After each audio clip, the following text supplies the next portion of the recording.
So the question comes, can you spend 66,000 euros on a Kia and come away happy?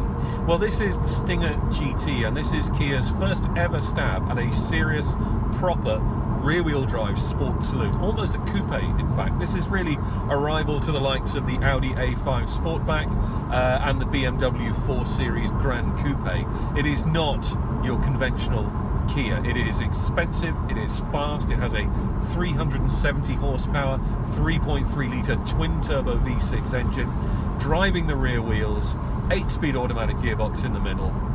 This should be enormously good fun. And the good news is, it is. It has fantastically good steering. It's not the best steering in the world when it comes to the point of view of feel and feedback, but it's very, very quick. It gets that nose into corners really, really aggressively, and yet without feeling kind of darty or nervous or too pointy. It's very, very good on a twisty road. Good ride quality too, even with the adaptive suspension set into sport mode. It's never too hard, it's never too edgy, it's never too clunky. And it's very quick, 4.9 second, 0 to 60. This is a proper fast car. And yet it's a Kia, so it's still got a 7-year warranty. It's reasonably practical. There's good space in the back seats. There's a reasonable boot under that electric tailgate. It's a car you could easily live with day to day. It's not even that thirsty. I mean, okay, 31 miles to the gallon, which is what we've been getting from it, is nothing to get too excited about. But for an engine like this, that's none too shabby, even if the CO2 emissions are pretty chunky.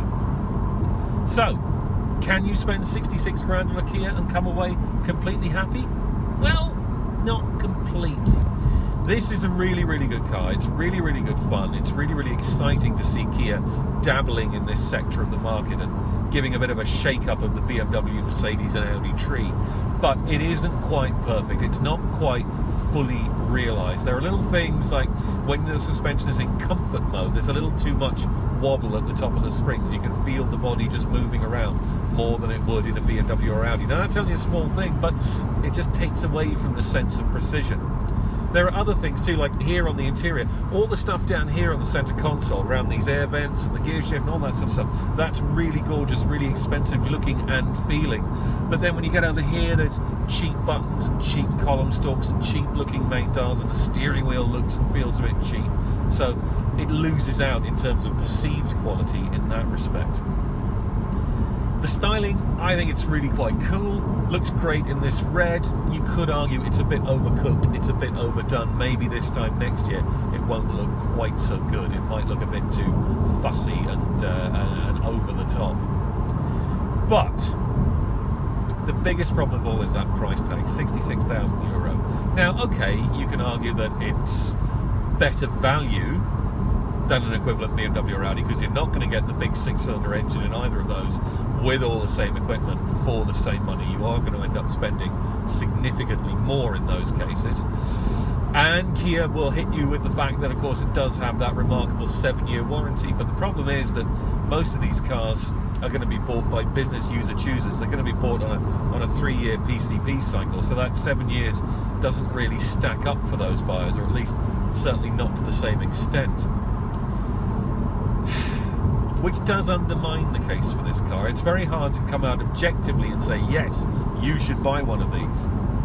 But as an enthusiast, as someone who loves cars, and as someone who's really, really delighted to see Kia stepping up to this kind of level and doing, generally speaking, a very good job of it, yeah, you should buy one of these. You might want to wait for the 53,000-ish euro diesel version that comes early next year, but I think if you're going to buy a Stinger, if you're going to put your faith in Kia to genuinely do a BMW and an Audi rival, well, you might as well really go for it. You might as well go big or go home, spend the 66 grand, get this one, get the one with the lovely V6 engine, which isn't quite noisy enough, not quite musical enough, but never mind.